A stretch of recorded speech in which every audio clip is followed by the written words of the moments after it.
Here, she's here. Right, brilliant. Hi, Mike. Hello. Off we go. Does this work? I need to switch it on. Hang on.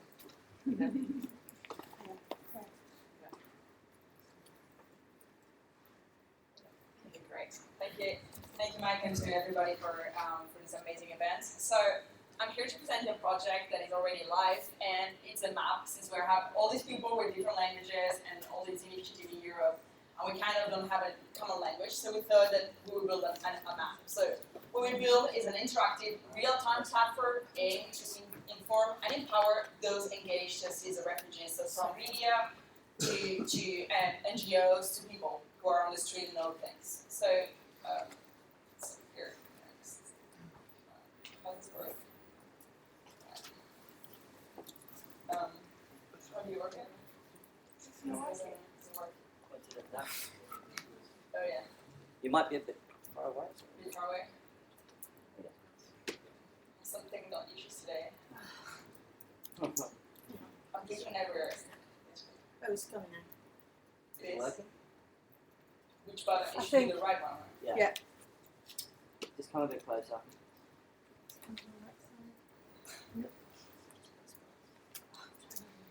I can just do it here. Yeah, if you take that for now. Yeah. Sorry, people, for all the technical issues. Looks like technology is not here. Techfugees. Okay, there. Okay, great. So I have a lot of slides, but I'll try to pass them pretty fast. So we built this project in Italy, in Rome, with all these people from different backgrounds, and we went to a 90 million project hackathon. No, it So I'm trying to pitch a little bit like a startup, even if we're not raising funds, as an entrepreneur. So what is the problem we're trying to solve here, right? So first, the refugee help is all scattered. So we have people, initiatives popping up from everywhere. And people, they cannot find each other. They're trying to find initiative, they're trying to know, and they're spending all this time just looking for information. And so there are no synergies. So we have this initiative in Berlin, this initiative in Portugal, and we don't know who is doing what. Second, time is precious, right? And we shouldn't be wasting it with sharing, liking, looking for it. It's very important that we act now. So third, there is no clear direction. So every media is saying something, every person is saying, well, we should do that, we should do the other thing. So a lot of small things are popping up in the space, but nothing really is happening. And we have all these languages, all these different media, and all different things, different data, and there's no common action. And also events are too local, like this one. We should be all tweeting here and all putting our word out there and making sure that this is happening, right? That everybody knows about Techfugees. So in conclusion, this is way too much, right? So what is the solution to this problem? So what we built in Rome was a single platform where we could actually work all together. So what is this platform? It's easy, so everybody can use it. It's reliable, continuously updated with new information, and it's relevant. So information that is really useful. So this is how it looks like. So you have a map, you have a toggle with a lot of options, so you can everybody with information can actually submit a report, get alerts, update the information, and you can just go to this link and get the information. So, our platform allows to have an accurate and general image of what's going on, and also all the actions that are happening, and also build this international and widespread community, and not only single actions that every single country is taking. So, who are we targeting with this? But not only NGOs, as another initiative that I heard before from Shelley, but volunteers and also journalists and activists. So everybody who's in the ground and knows something, like it could be you or you, so we can all update it. And so the goals of this, what are those goals? So it's to post content, to have incident reports, so everybody and also volunteers can check the map and see where they shouldn't go or where they should go. And also share all this information, but in a very fast and easy way. So as there's here a little bit of some screenshots of the how to create a report, and also how volunteers, for instance, could use our platform. They could just communicate, they could request help, they could build a global volunteer network, and I think that would be very helpful in Europe right now because there's no such thing. So you can also get alerts, and there's here a little bit of explanation on how to do it. Like if you're interested in certain things, only like where is a new camp or where are these events happening in this specific city. And so for NGOs, it's very useful because they can explain what they do, how they offer help, create partnerships with other NGOs from other countries that they're unaware of, and also coordinate actions, right? So, and in our roadmap, because this is not finished here, we are trying to do a mobile version that is more responsive to improve current functionality. So, make it even more simple because less is more, and new features, but again, in the less is more mindset. So, thank you very much, and that's it for refugee maps. You can just check it here. Thank you. Fantastic. So people can come and talk to you later. Yeah, sure. You can find me on the blog one. Now, Clinic Finder. Just do real fast pictures. Hang on, let me just get this new thing connected. No, you don't have to be a company. No. There you go. Is that fantastic? Yeah. Cool. Hang on, I need to just wait for this to install. Let's see. Yeah, that's the last one. Is that nice work? Yeah. Hooray. Yeah, so firstly, we're not actually a company. I work for a charity called Maisons du Monde, or Dogs of the World, UK. I don't know how many of you know them, but I thought it might be best to start with a quick kind of overview of who we are, just because it then feeds into what we've actually created and why we've done what we've done. So firstly, this is a picture of our founder. At this point, he was actually working for MSF, our great rivals. And he basically chartered a boat full of journalists and doctors, took it into the to meet up with the Vietnamese boats that were coming there. He fell out actually with MSF over this. He broke away to form MDM, as we call ourselves. Since that time, where it was founded on the kind of idea of going where others do not go and bearing witness, it's developed a lot more into access to healthcare. So a very simple concept where whoever you are, you should have access to healthcare. It's a basic human right. And the four kind of priority areas we put down there is migrants and refugees, those who suffer from conflict and crisis, women and children, and people at high risk of harm, so sex workers, drug users, and so on. Now, if we fast forward, history is repeating itself again. So we've all heard, we all know what's going on in Lesbos. There's volunteer doctors and nurses from MDM there, and huge numbers coming in. The kind of numbers of consultations we're doing as well is massive in the space of each week. And just there at the bottom, there's some of the other locations we're working. So we're all about access to healthcare. We're providing basically primary healthcare and referrals onto emergency care where needed across the whole kind of the route that refugees are taking. So based on this, my international program team came to me and basically said, we really think there's a need here for a nice, simple, clean resource that refugees and migrants could use wherever they are in Europe. Literally open up. It's live now, by the way, so you can use the web address. It's just clinicfinder.org. I was going to bring it up on the screen, but probably haven't got time. But basically, it's mobile enabled, as you said. It's not an app, it's a website. You open it up, you see the first screenshot there. Click on Find Nearest Clinic, it will tell you which one's closest. So if you were to do it in this room now, it would probably open up and tell you our Bethnal Green Clinic, which is where we deliver consultations to undocumented migrants, sex workers, and so on. It should be about 2 kilometres away. But you probably, if you do it now, then probably say we're in Ukraine or something. But yeah, we've got about 30 clinics on at the moment. The next function is searching by what you need. So if you have a child, you might want to find a specific service that provides healthcare or specialist childcare, I should say, which you can then go to select clinic service, which is obviously on the first screen, and it will take you through. There's another example there showing on a map of a clinic in Stuttgart. The kind of details you get when you click through, it's not optimised the best there, but what it shows obviously what it's called, what the contact details are for the clinic when it's open, and we also have built it so it's in Arabic and Persian, which obviously is important. The main selling point of this, what we always wanted to be, was not about doctors of the world. It's about getting information from everybody who's working out there in the field, whether you're MSF, UNICEF, Save the Children. We want everybody to enter in their health clinics wherever they are around Europe. So we build this huge database of where you can access healthcare wherever you are. And use this platform then, simply open it up, it will tell you where you can go and what they're offering. So again on the homepage you'll see there is an option to add clinic, and it's as simple as that. What then happens is it will come to me. See, I'm an admin, I'm the only person, it's a two-man team. So we'll basically see them, we can just do a quick check, and then it goes live. So as you can see there, there's some unverified kind of example clinics there.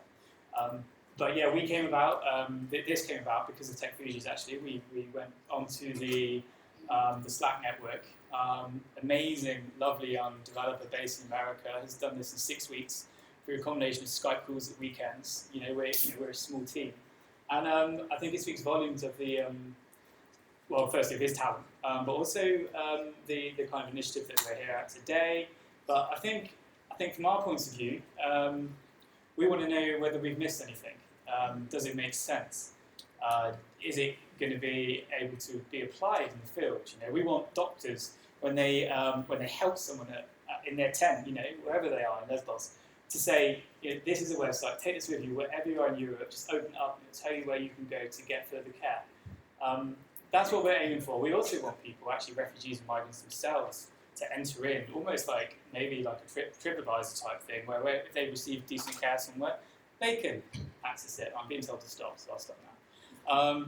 But yeah, so I think the question from our point of view is, what have we missed? Can we do anything better? How the hell do we get it out to everybody that we want to use it, like refugees and migrants?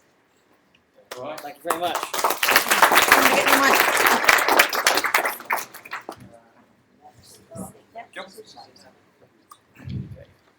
Next up we have Marguerite. Okay. Right, so Migrate is a full immigration service that helps with both pre- and post-immigration. And you who were here 2 months ago, you probably remember this graph, which is our back end of our UK work visa advisor that helps economic migrants. It has around 4,500 different outcomes. And from this one, we thought it would be pretty simple or straightforward rather, to develop a refugee advisor tool as well. And that's precisely what we did, and this is part of the background of that, which went live today. And what this one does is it asks a few questions to a potential refugee, or a refugee will go through the wizard, or the advisor rather. And then it guides the user through the national asylum application through in France, Germany, Italy, Sweden, and UK. Because even though this should all be the same across the EU, they're not, because they've been applied different to national legislation. And it also shows you the rights that you have as an asylum applicant. It shows you what rights you have to have access to the employment market, when you can have work rights and so on. And it also shows you the acceptance rate. And this initial version only exists in English, but we're working on translating into Arabic as the first language. I'm going to take it from there.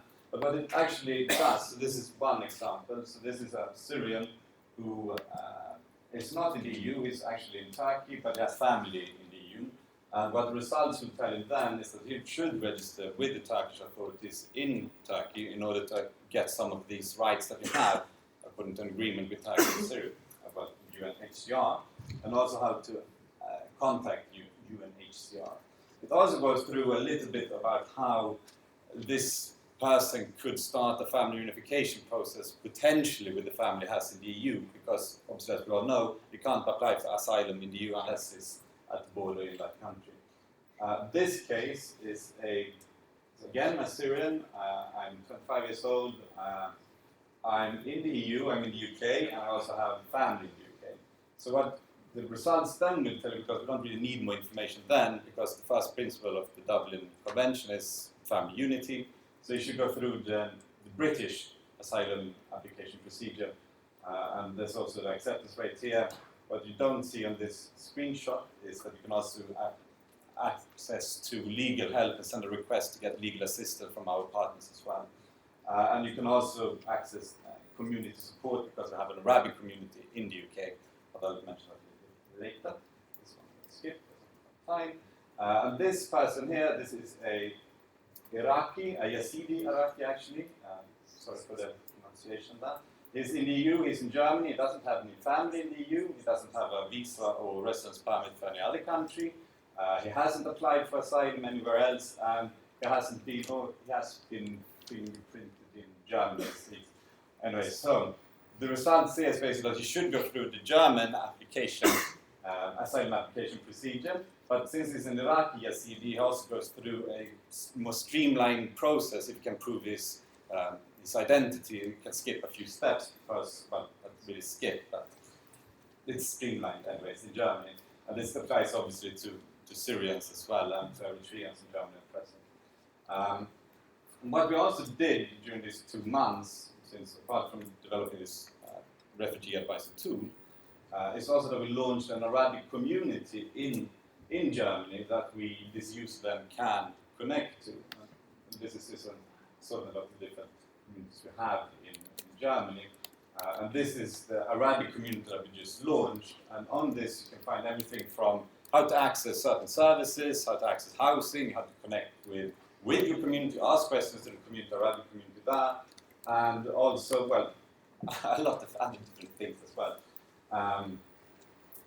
And well, basically that's what we've been doing for the last couple of months. And what we're now doing is, developing these tools further, because obviously both of these are completely responsive, so they both work perfectly well on our smartphone or anything like that.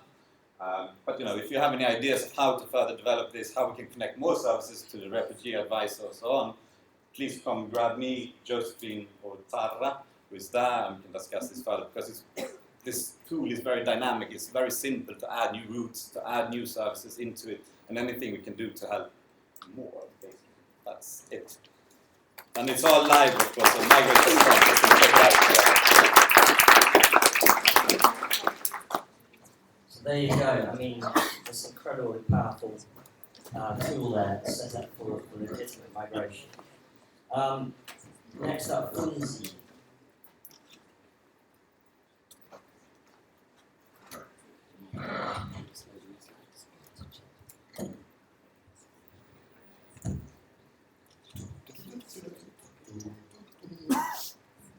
How's everyone doing? That's good. Thanks. So, hi, my name is. Thanks for the last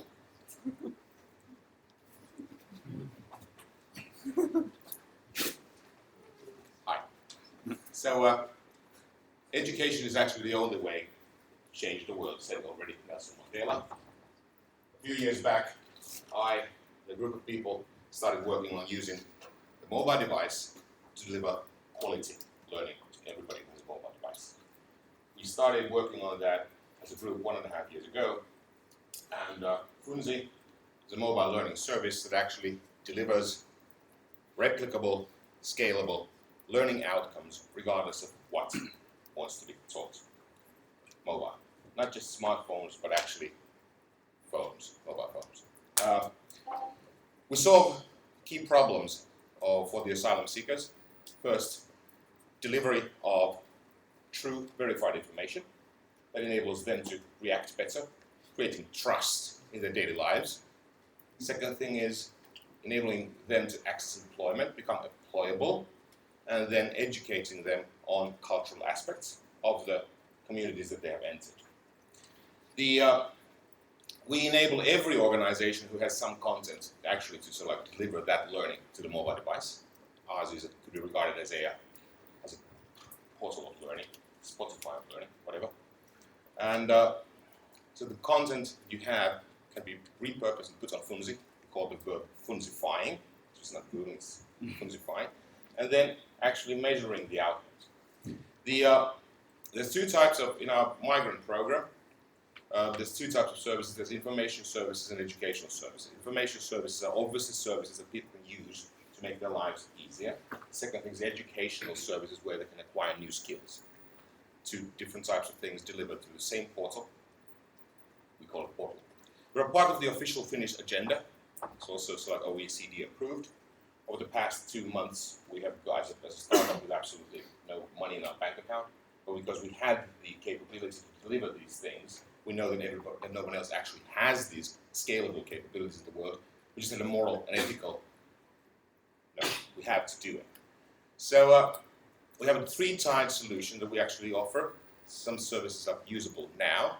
We have a mid-term thing that is for the people who are on the road to the European Union or are already in the European Union.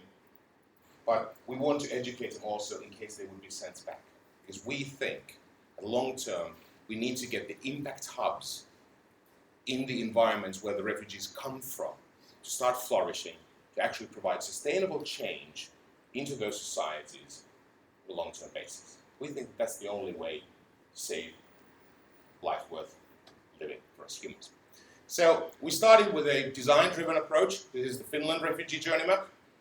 For every country that we enter, we create something like this. So it actually defines what is happening, who is responsible. We also have a data structure beneath it. This is all going to be copyleft or open sourced in the future. We create ecosystems. So we're actually just a service that knows how to deliver the content to the learner, to the individual. We are the content company. We are actually a service that does this. So the information services are something that are always tailor-made for the environment. And we don't want to do anything else than take content that already exists and give it a platform that actually enables delivery. The second thing is educational services. Examples for that is Get That Job, entrepreneurial skills that are also delivered in Arabic and now in Somali language. So if you go to funzi.mobi, you can actually start learning entrepreneurship in Arabic, wherever you are. Our intent is to create an impact gateway starting in Finland. In October, we went live all the way to the camps and outside of the camps because we collaborate there with UNDP and the like. So this is our intent.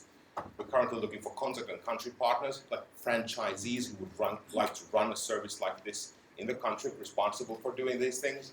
Looking for collaboration partners, everyone who has content or knows users, excellent. We'd like to talk with you and work with you. And obviously investors and financiers. So that's it. That's food. Thank you.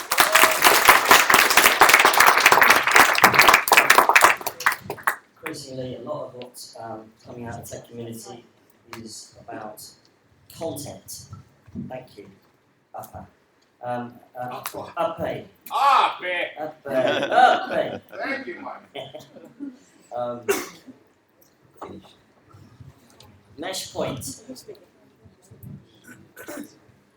Now these guys are very interesting. Came out of Croatia and they've hacked together mobile Wi-Fi for the crisis. So go for it. Hi everybody. My name is Valent. Do you want to use this as well? Hi everybody. My name is Valent, co-founder at Meshpoint. It's an autonomous rugged Wi-Fi hotspot for crisis and outdoor areas. I worked as a network engineer for the last 10 years, and I'm also part of a wireless network community that's building Wi-Fi and mesh networks for the last 13 years. There was an article published in Medium in August that listed 10 most frequently asked questions by refugees when they came on Lesbos. As you heard before, first question was, where am I? Second question was, do you have Wi-Fi? And only the third question was, do you have food or water? So communication taking precedence for food and water really showed us how important it is for us all to be connected to our friends and families. And also, as you heard before, there are lots of people coming on the Balkans route. So through Croatia, until the end of November, more than 400 people passed on the way to Western Europe. In only 75 days. We got involved right away, but we improvised a lot. We used a battery, Wi-Fi router, and a 3G modem. We put it in backpack. This solution made sense to us as a first response. This way we could deliver internet connectivity really quickly to up to 30 people. But the situation escalated really quickly. We needed a much more powerful and more stable solution. So we started building fixed Wi-Fi towers in refugee camps of Opatovac and in Slavonski Brod. In Opatovac, it took us one whole day install just one Wi-Fi tower with 3 hotspots. And it still was really improvised. It needed a skilled technician hanging around all the time, making sure that everything worked. And for example, it also needed to be moved a lot. And each time it was moved, it was disassembled and then put back together again. Well, this is not something a volunteer could do. In Slavonski Brod, the situation was a little bit less hectic, so we had more time to prepare. But we still needed 5 whole days to prepare everything and then 1 whole day to install everything. Today, it's really too hard and too complicated to set up a Wi-Fi hotspot, especially if the conditions are adverse. And time is not something you have in a crisis situation. You need to act really fast. You can't do it in a day or a week later. And this is why we decided to build MeshPoint. It's a rugged Wi-Fi hotspot that anybody can deploy in seconds. And we decided to make MeshPoint fully open source and open hardware, because we really believe that this technology needs to be accessible to everybody. We'd like to encourage all of you here to join us in this mission. Soon we are launching an Indiegogo campaign in order to build these devices that we can give away to NGOs and aid organizations all around the world that are involved in crisis situations. We truly believe that information and access to internet is one of the basic human rights. And if you'd like to support us, please visit our webpage. We would really like to get in touch with you. If you're an NGO that would like to use this device, please contact us. Thank you.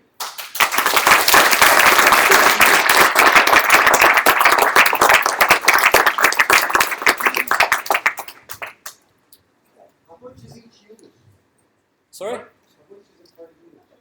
It's still not available, it's just the contract. You're aiming at about 400 euros per unit. The cost of that will be about 400 euros per unit. It's supposed to be rugged. So now we're going to have refugee aid app.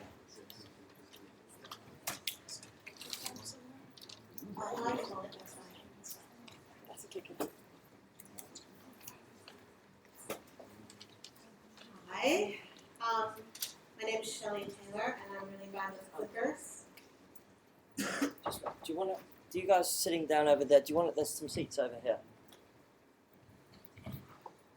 So, I came to the same conclusion that everybody else did a few weeks ago, a couple months ago, that I really needed to do something about this refugee problem, and I have to say I was particularly moved by the baby on the beach.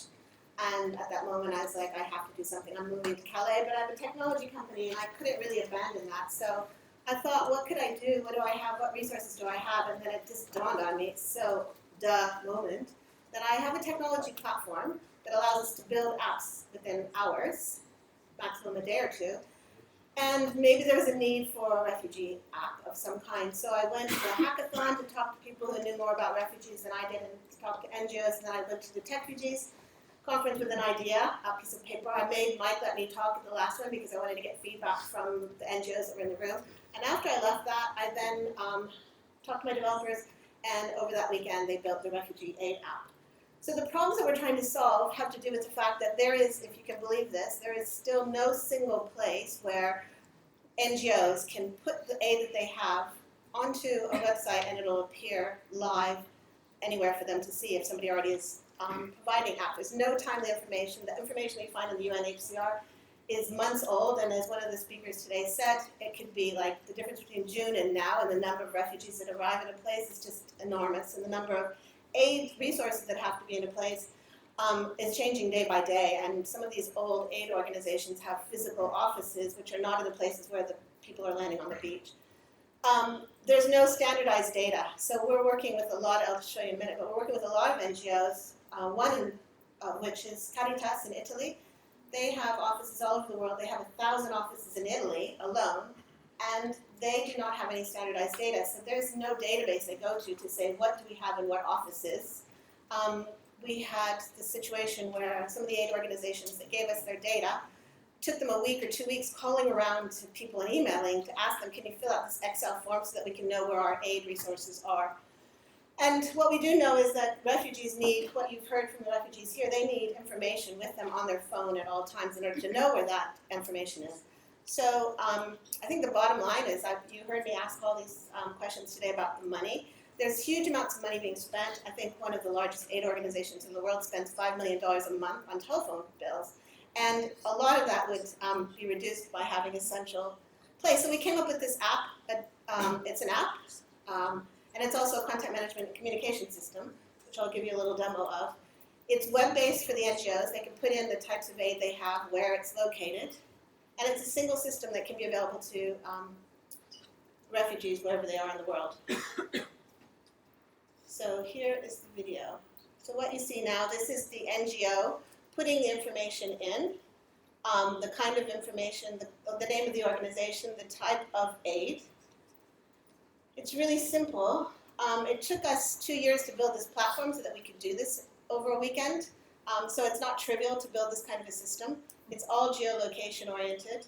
So you put in the postcode, or you can put in location coordinates.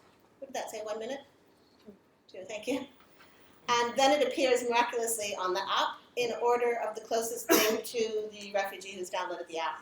You can send push notifications, which have to do with there's a storm, for example, in Calais, and there is no real shelter, but there's temporary shelter. Get to shelter now because there's lightning, and or get away from lightning attracting poles. And that push notification for urgent things can appear right on the phone. So this is, again, all location-based. And then what's really cool is, for the first time ever, the content management system shows the aid organizations where there already is aid, so there's no reason for them to go put aid where there's already all the other organizations. And they don't talk to each other, believe it or not. I mean, I've talked to the UNHCR, British Red Cross, you name it, I've talked to them, and none of them talk to each other really in any efficient way. So that's what we have created. Now, oops. I lost my camera. There. So where we are now, we built this. My company paid for it, mostly me, personally. We have some of the largest organizations in the world who want to use it. I think we answered the requirements of most of the speakers this morning who said we need an app that does this. We do everything that those NGOs talked about. What is the challenge of this? We built it and we have it available, but guess what? It costs probably about 10p per user if there were 5 million refugees in Europe to make this run for a year. It's not cheap. It would be 10,000 euros a month just for Amazon hosting, for the data transfer for those refugees to be able to see the aid that they need where they are. And so the problem is that this is a huge, huge crisis, and I think what's frustrating about all these beautiful Techfugees conferences that Mike and his guys and gals are organizing all over the place is that it's great for private companies like us to come up with technology solutions, but we're not in a position to fund the refugee crisis ourselves. It's impossible. I could not spend £400,000 a year to train all the people who need to be trained, to have the hosting, and all that kind of thing. So I'm here today, and I would love to talk to any NGOs who want to put their data into our system. We can go live in any minute. We'll probably go live in the UK and Italy first, because I can probably afford to do that myself, but we cannot go live all over the world without help from people, so we're looking for money. We have, we have great sponsorship opportunities for operators, mobile operators, to help support the app. We're talking to all the NGOs. They cannot make decisions quickly enough. It will take 3 to 6 months just to do a tender process, and the crisis is now, so I would love anybody's help or support. Thank you.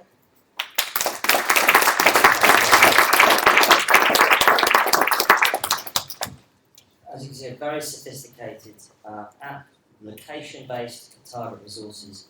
But obviously, paying for these things is an ongoing issue. In fact, we could do an entire conference on running on paying for stuff. Next, who's next? Is BitNation here? Because we sort of didn't hear from BitNation. They appeared and then disappeared. No. Okay. Next up. Google Info Hub. Okay.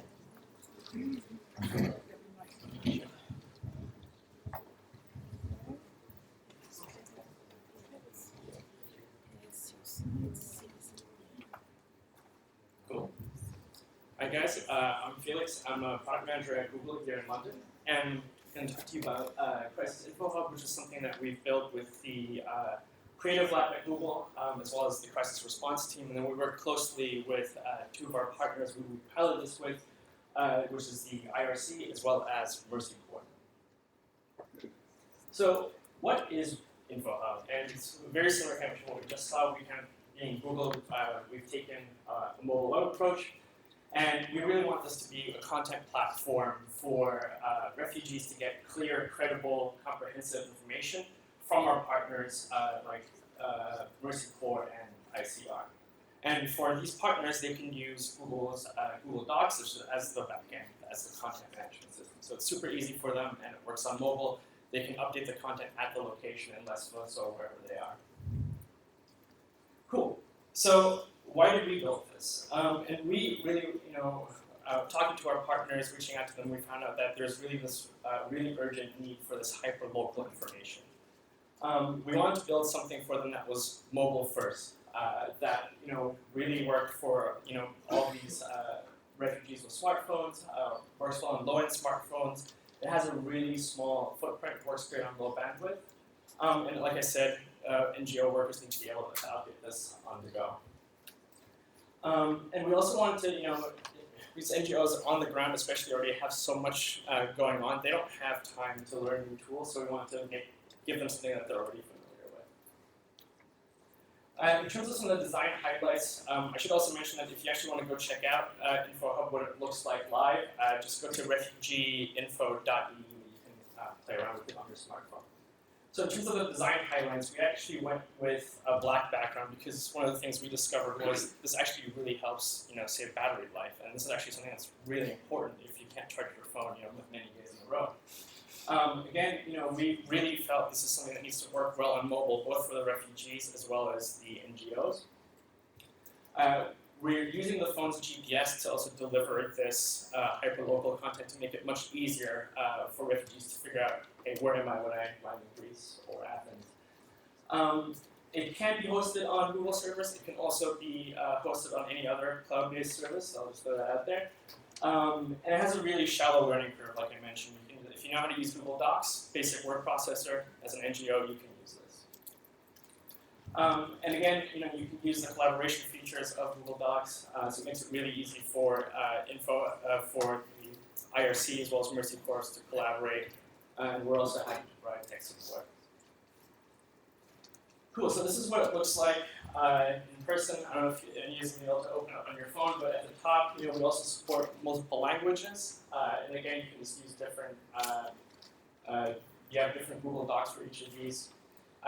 You can have, the best form of offline is still being able to download a simple PDF. One of the things that we're also doing is we're printing actually the site out and distributing it on site there for people that don't have access to internet yet. We're really highlighting the location of where they are, and then also branding it with the partners for credibility and also showing when it was last updated so that people know, hey, actually this is still accurate, right? We can highlight, key information, kind of like the read me first, about like arrival information that they need to go where the transit is. And then we have these kind of also these content buckets that our NGO partners can update the content for, where to get registered, where they can find lodging, food, and so forth. We can also deep link to different kind of apps, really up to the NGO, what they want to do there. We have a short link for printing. Google being a bigger company, we need to have a privacy feedback link. And then also, the nice thing about the site is it also works for right-to-left languages right out of the box. So you still need to put the content into the correct language, but you don't have to worry about how it displays. And then so this is what it looks like on the back end. Again, just a basic Google Doc. You can add quick links at the top. You can add the logos, timestamps, and so forth. And then you can collaborate on these tools and work with multiple NGOs or just within your NGO and so forth. And then you can really kind of, work out the content workflow that works best for your organization. So yeah, and then you publish it. This is kind of what it looks like in English/Arabic right next to each other. So in terms of where we're going next, we'd love to roll this out in more destinations. Our goal is really to be along the journey at every destination, eventually at every destination. Right now, InfoHub is very transit focused, but we hope to be in more of the destination countries as well. So if you're an NGO, we'd love to use InfoHub, please contact us. Cool.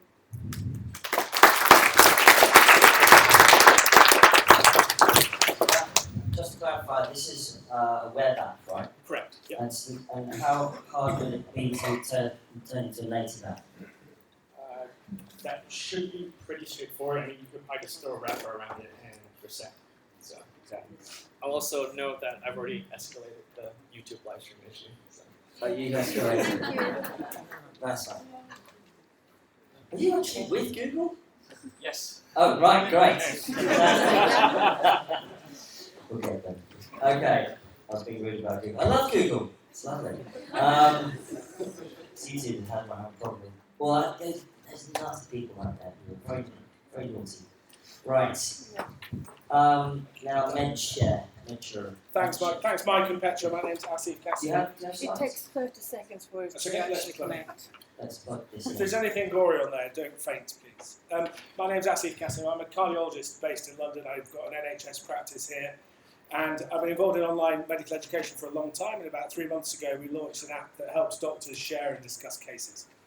And the big premise for us was to allow doctors to use their smartphone in clinical practice and get around the issues of confidentiality and governance so that you can use your smartphone to share and discuss cases. So our starting point was cardiology and lots of medical specialties, and we came to the first Techfugees conference and saw there was a real utility in what we're doing in connecting doctors and healthcare workers on the ground with specialists elsewhere and with one another in the field. The ratio of doctors and healthcare workers, as you can imagine, in crisis areas and in refugee camps is far, far lower than it is in developed countries.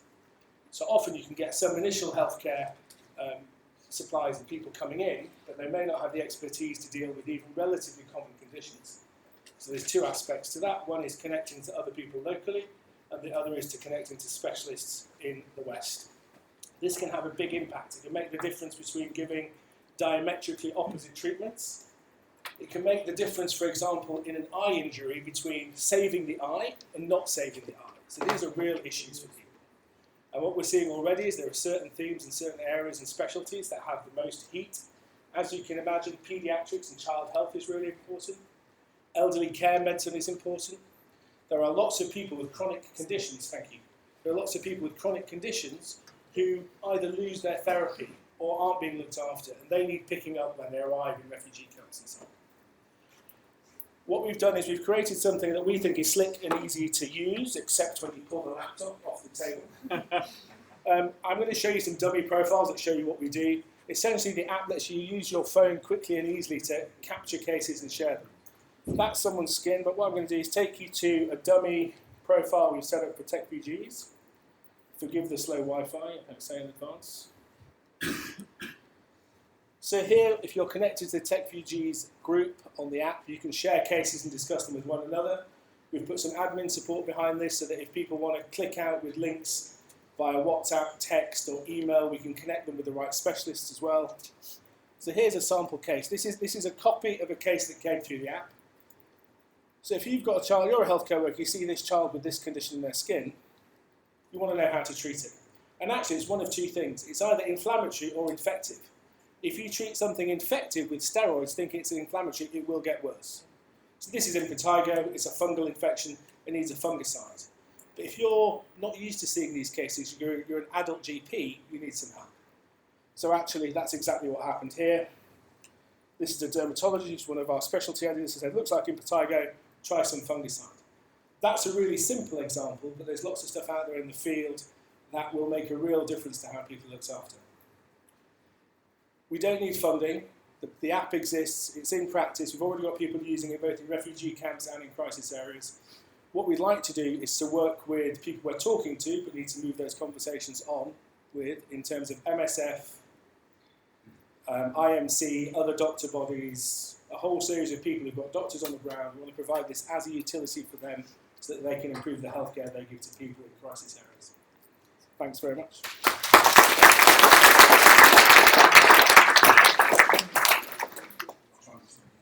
That's amazing. And it's it's implementable on the ground right now. And how are you you're a business at the moment, how are you funded right now? So we're privately funded, we've got investment in place that runs it, and we've put some of our resources against this because we think it's of real value. So we've diverted people from doing some of our core business.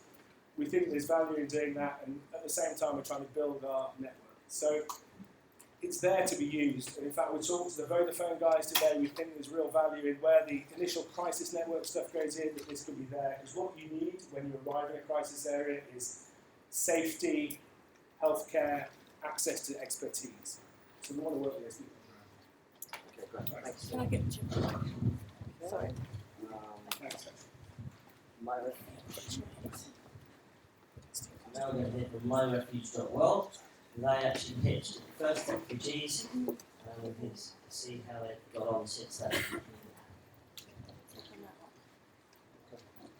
So when we came to the first Techfugees conference, we were working on the idea of sort of an Airbnb for refugees. Since then, we began talking to lots of different organizations who are involved with the space, and we, including the government, Refugee Council, NACOM. NACOM is an organization we're collaborating with. And what we realize is that there is a problem with the overall process of how a refugee gets from a refugee camp and integrated into a community. And so what we started to work on is an idea of a one-stop shop for refugees to find the towns and cities around the world where the provision for their resettlement and integration is available. So it's really very much about if there is a resource, specific resource that is being provided, a house, a place in a school, a doctor who can help with a certain kind of condition, or etc. So to that kind of job, being able to see where that is for a refugee or a family of refugees, and then being able to decide where they can go in order to live a wholesome and secure life. And there's a lot of pressure on Europe, so part of what we're trying to do is to find a way of creating a global solution so that cities around the world and towns around the world will be able to participate in solving the problem of millions of refugees who are currently in refugee camps. And so our values are very much about changing the status quo. We don't like the fact that people are risking their lives crossing oceans and other kinds of dangerous routes. We want to work with all the relevant stakeholders to be able to create an environment that we'd like to think of it as an Amazon, where the refugee is the person that wants to get something. The people who are offering stuff are like people who are selling something, but we're not talking about money here. But critically, the NGOs and those who have experience in helping refugees find the resources that they need. They're like a personal shopping assistant, if you like. And the key over here is to create an environment that verifies the people who are involved in this space. That's verifying the refugees, that's verifying the NGOs, verifying the people who are offering resources, making sure that they are who they say they are, making sure that people don't get into risk situations, providing a context where a refugee can go right the way through, from being in a refugee camp or in whichever dire situation that they're in a bombed up city or town, and to be supported all the way through with people who speak their language, buddies, NGOs who can pass them from when the NGO who's helping them get out of their town to a refugee camp has finished doing what they're doing, they can pass them on to the next NGO, etc., etc. Case files, making sure that everybody's on the same page, and making sure this is a closed environment. You know, it's amazing that there are a lot of websites out there that people are offering resources, but that's not something that is necessarily desirable for refugees or for the people who are offering those resources. So making sure that it's closed and they're being supported in a closed environment is key to us.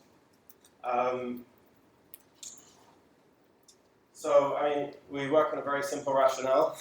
If there were 6 refugees that were relocated and resettled and integrated into every city and town in the world, then there wouldn't be any more refugees in refugee camps.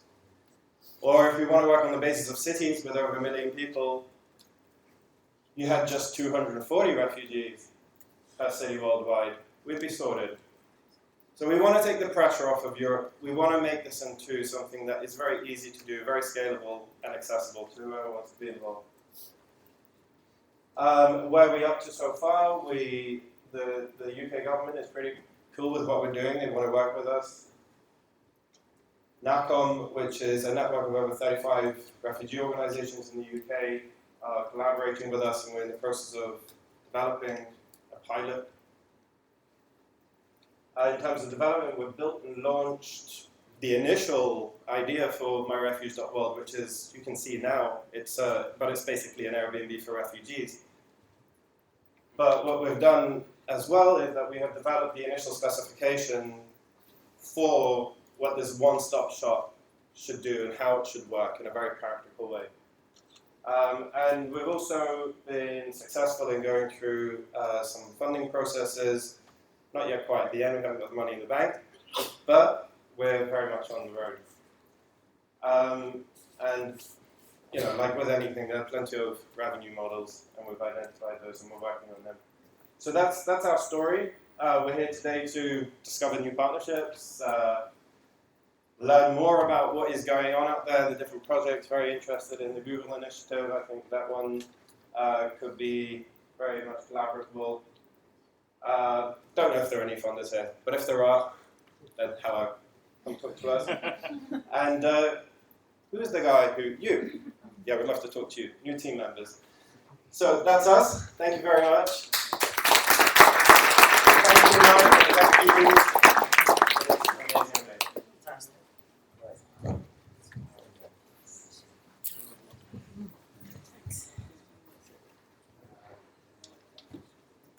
440 contacts in Lakers Academy.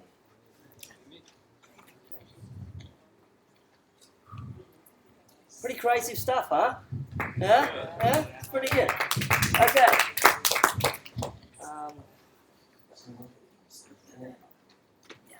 Okay. I feel grossly underprepared. I was only made aware of this presentation like day before yesterday. There are no slides, there's some notes. 400 contacts, 400 contacts is an initiative by a friend of mine in Sweden who is watching on this live stream.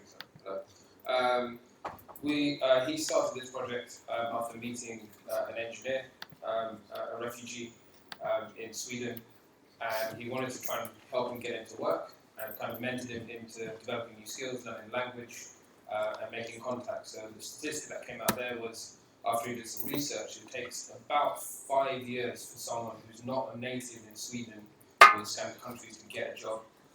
70% of jobs approximately are made through or given through introductions, through friends of friends, and most people, as we discovered today, don't know anyone when they turn up as a refugee in another country.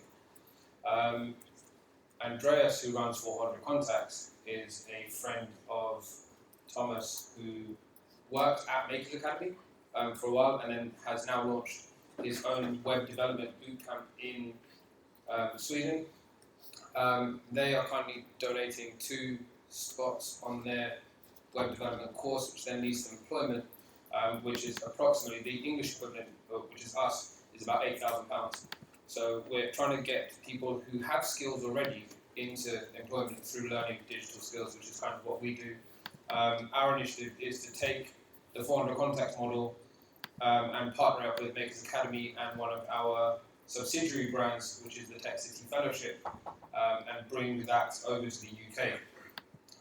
So what do we want to do? We want to build a platform. We have an MVP up.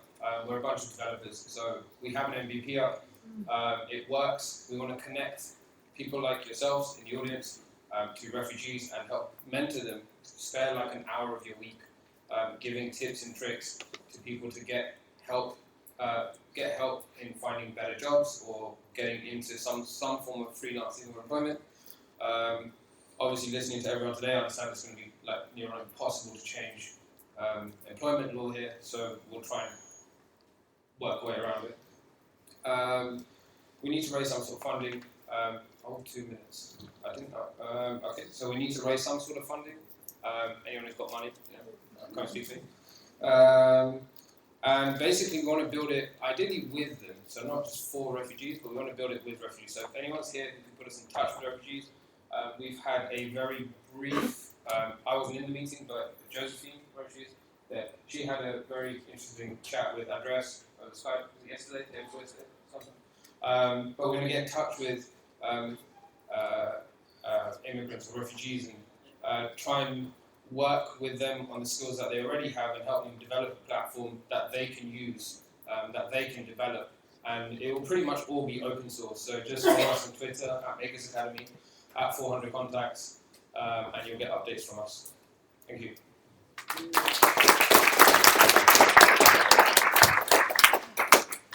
Okay. That's the World Tribe.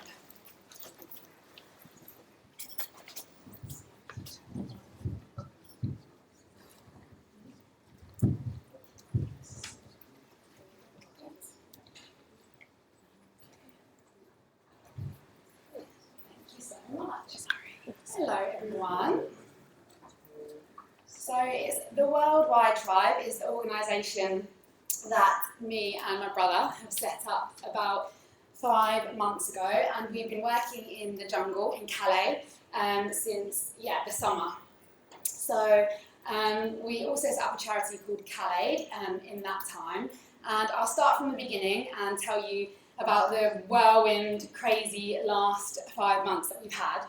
So we decided to go to the camp when the media was still very negative around, especially Calais. Words like marauding migrants, swarms of migrants raised a lot of questions in our mind, and we wanted to know who are the people behind these headlines and what's happened to them and why are they in this camp and what's life like in the camp. So our other brother is a documentary filmmaker, and we decided to go out to just bring some food and some clothes and to just find out for ourselves what was actually going on. So we made the journey, and what we experienced that day will stick in my mind forever. How different it was in reality to what we'd been reading about was phenomenal. And I came home and I was really emotional and confused about how different and what I'd experienced, and the hospitality and the kindness that we'd been met with throughout the day. So I wrote a post on my personal Facebook about the experience, just for my friends and family that night when I went to bed. And I woke up in the morning and it had been shared 65,000 times. So that was pretty crazy, and I was absolutely overwhelmed. So what happened next was also pretty crazy. So stupidly in that post I wrote my address and my brother's address and said that we would be going to the camp again, that we'd be collecting donations, and if anyone wanted to give anything then send it to us, which was probably the stupidest thing ever, because then in the following weeks, months, we quickly took our addresses offline. Our post on a daily basis looked like this, and we very quickly, that was just our post, so people were knocking on our doors every single day, every minute of the day, with clothes and shoes and sleeping bags and tents. We had 20 Amazon deliveries a day of brand new tents and sleeping bags. Anyway, so we very quickly outgrew our garage and our driveway and our garden. My mum and dad were like, what the hell? Then we quickly had 8 warehouses in London, 1 warehouse in Calais, and we grew this distribution network kind of out of nowhere.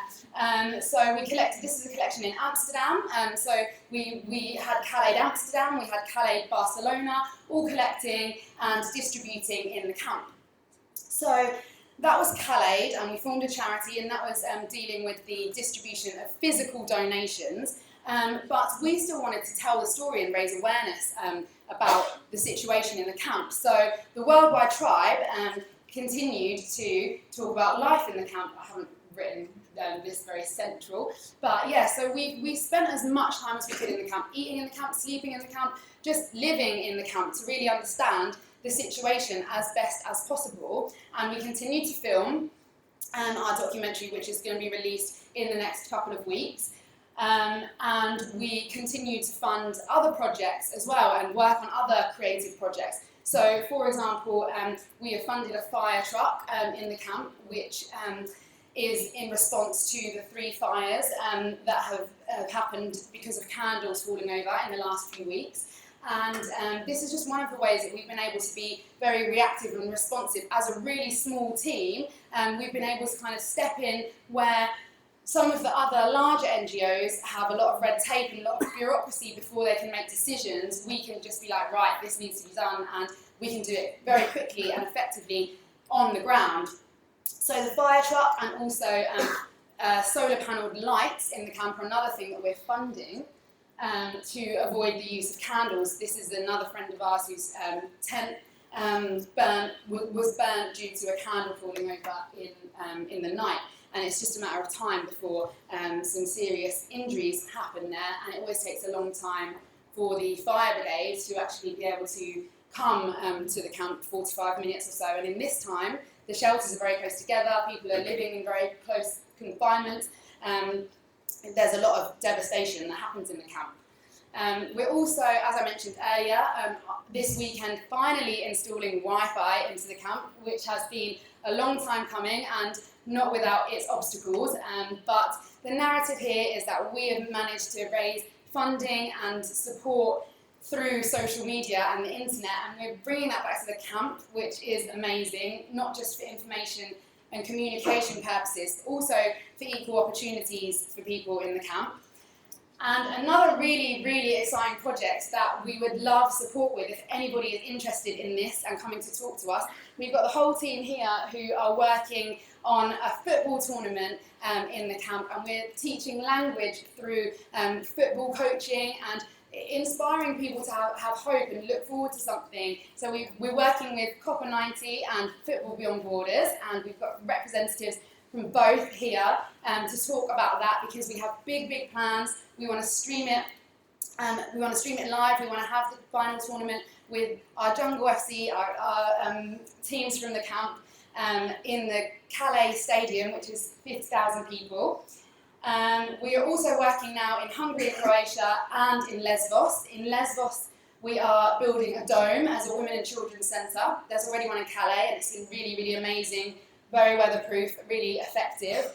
And through crowdfunding so far, we have managed to raise money quickly, and we were just Giving's biggest crowdfunding campaign ever, but we are continuing to look for sponsorship and for funding, because we have been very quick to get that in and get it into the camp, which we think is the most important thing, is to do what we can on the ground and continue to raise awareness around what we're doing. So you can find us on these social channels, and please come and talk to us if you're interested in helping with any of the creative projects that we are working on.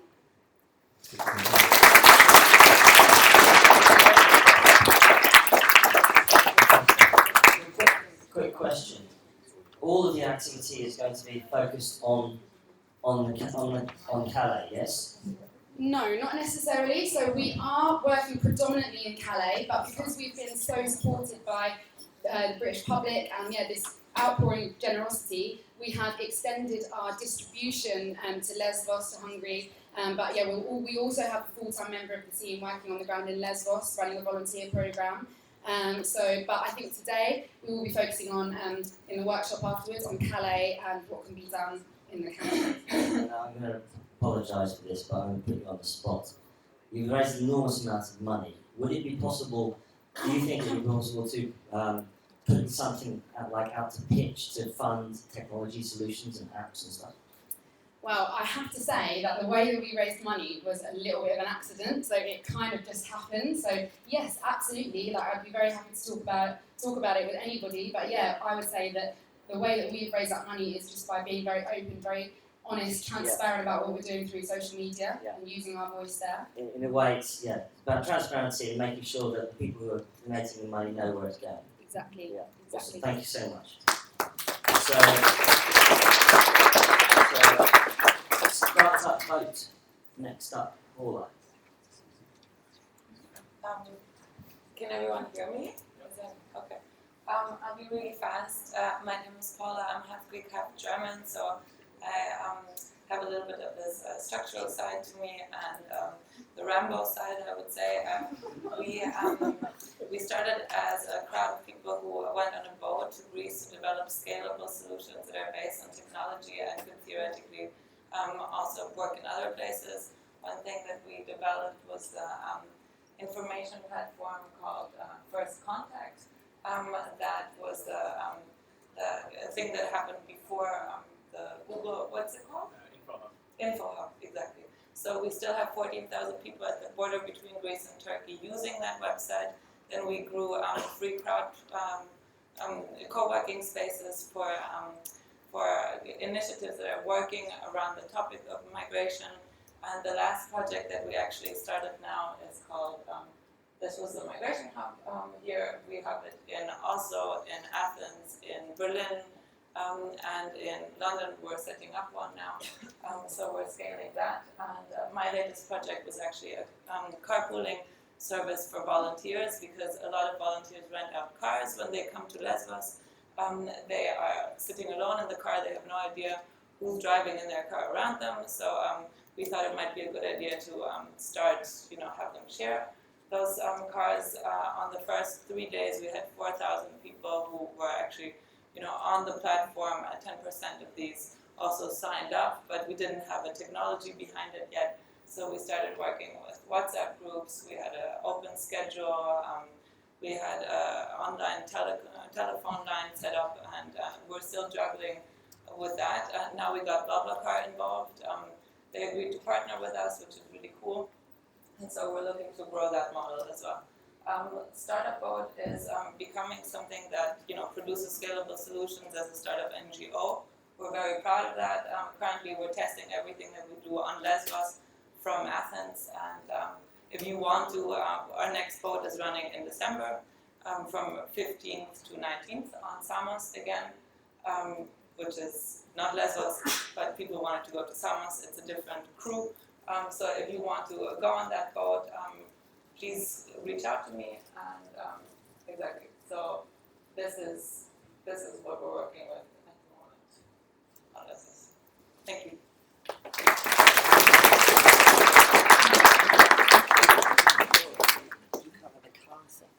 I just did that. You did. Yeah. Great. Next up, Action Employed. Okay. Fantastic. Do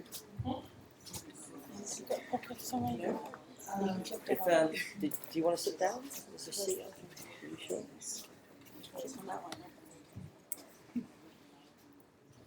Hi everyone, Maria Carhill. I'm here from Action Employed Refugee. So we're very early stage. We're a startup NGO that is based in Paris and focused on France, and is focused on really improving refugee access to jobs as a critical way of obviously providing independence, financial independence, but also enhancing integration. So essentially we're going to be looking to do this through an online platform that will match refugees with local job opportunities, and that could be from casual jobs through to long-term formal jobs. We're currently in pilot stage in Sarcelles and Paris via a Facebook group, and obviously looking then to move to an app through funding early in the new year.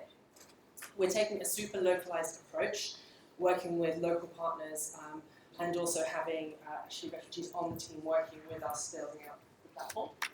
And then, as we said, through initial surveys, engaging with communities, we've identified specific job areas where we understand there's both skills on the refugee side and also demand and potential on the employer side.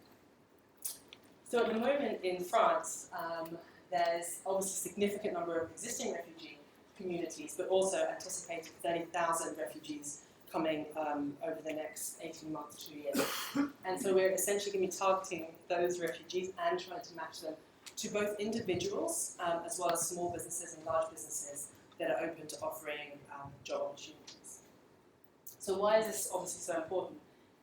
It's because at the moment, obviously there's a lot of focus on getting refugees safely across, but then once they have residency and access to the right to work, there's going to be a lot of focus actually around, okay, how do we actually access jobs? And really trying to see this as a means of building rapport between and within local communities. And a lot of the evidence has sort of gone to show that if refugees get access to social networks early on, when they arrive, and to jobs, and that massively increases their overall integration into society. I think also, given the Paris attack, that's obviously been very challenging, and if anything, has put greater pressure on the questions around people's perception, and it potentially being quite divisive actually, which is why we see this as more critical than ever. The team is a combination, so 3 of the other team members are all based in Paris, I'm in London, and it's a combination of people, Diane and Kavita, who've been working on refugee issues for the last 10-15 years, particularly Middle East and Africa. Myself more on the business innovation and social impact side, and Khalid coming from the Syrian refugee side.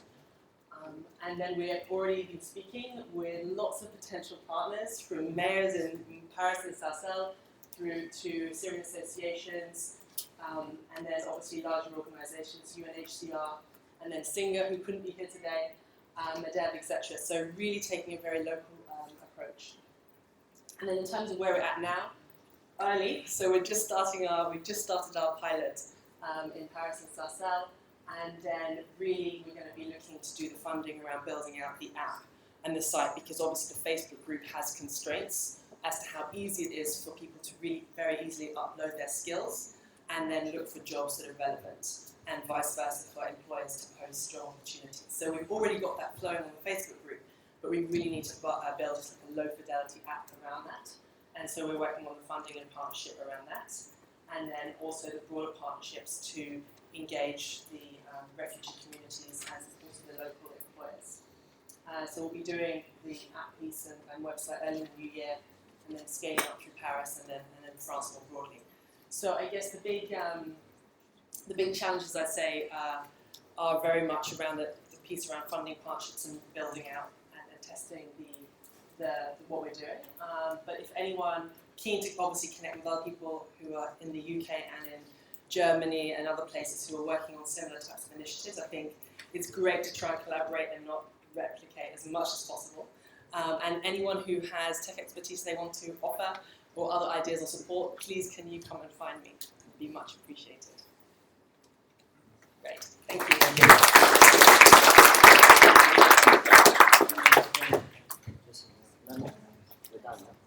That's fantastic. So you've just had 14 pictures in a row.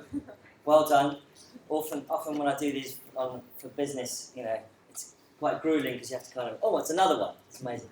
But now we're just going to hear briefly. We've got 5 minutes to kill, and we just want to hear from, not kill, but 2 minutes to say hello, to have a quick hello from UNICEF, who last minute were able to come. So UNICEF have been running a huge UNICEF innovation program, and we're just going to hear briefly from a couple of representatives who'd like to come over. Just say hello, use the mics. Right, thanks. Sorry, I wasn't prepared to speak today, but thank you for the opportunity. I think what we'd like everyone to consider with all these exciting conversations and initiatives you're talking about is children. At the beginning of the year, I think it was 27% of the refugees arriving in Europe were women and children. That's now increased to 52%. Children have very unique needs, particularly around child protection. At the moment, like the huge risk of child trafficking. So when developing tools and tech solutions where information is shared openly, it's really important to sort of consider that this kind of sharing of information can increase the danger of children. I think what a lot of people will be talking about is ensuring that the end user is the kind of the most important consideration. We'd encourage everyone to look at the UNICEF innovation design principles that we develop with other agencies and partners. These are around innovation leading to sustainable, scalable, open source, collaborative, and critically designed for the end user. With this in mind, as well as developing tools and practical solutions to tech, I think the things that we're looking at and considering at the moment UNICEF funding and awareness raising, and how can the tech community really help with that awareness raising piece. So enabling these refugees to tell their story, sort of enabling them not to be sort of talking to other people to then tell their story, but sort of giving them first hand. I guess what a lot of people have been talking about is funding, but the huge gap in funding. UNICEF works in Syria, and we find it very difficult in terms of our fundraising to actually raise money there. So how can the tech community come up with solutions? Non-traditional funding mechanisms, such as UNHCR's Kickstarter and aid refugees. That's just a thought. Right, fantastic. Well, the main thing is and although I'd rather put them off the spot, they can certainly put you in contact with the right people at UNICEF Innovation and tell you where to go to talk about what you might be able to offer them, or you can collaborate on. Now, some quick points. So we're going to have the workshops at 3:40 p.m. We're now going to have a break for 20 minutes. We don't know what's going on with the air conditioning. It's suddenly gone weirdly hot here. So we're going to try and fix that.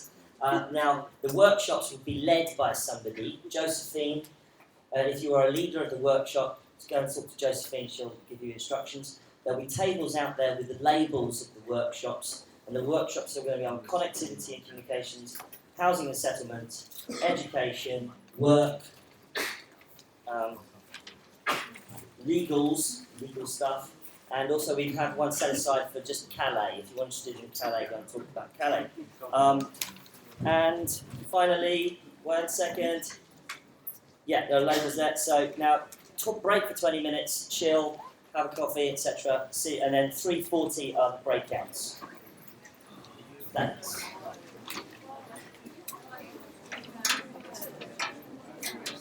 Hi, I'm from the BBC. You were giving one of the early well, you look just like someone who's I'll look at it. Sideline.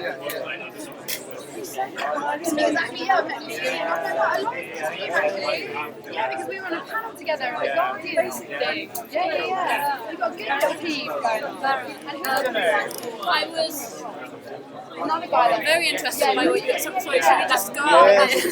We were in contact quite a lot. And we said, we sent loads of like ridiculous donations that we did, donated like a jokes radio show that we did about like ridiculous like issues. Honestly, you guys, it's like, like how much you raise and just you know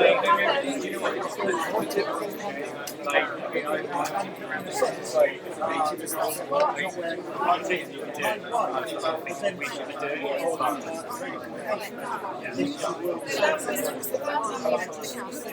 there was nobody there. There was no like organisations in the UK. The only NGO that was there was a tent. Wow.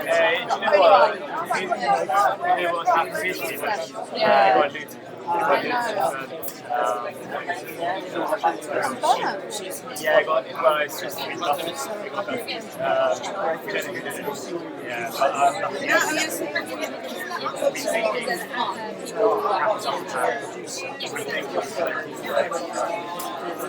Yeah,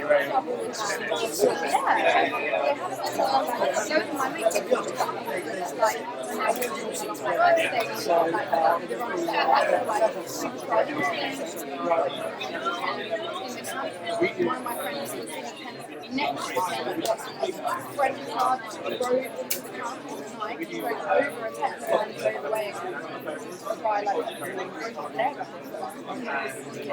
They do.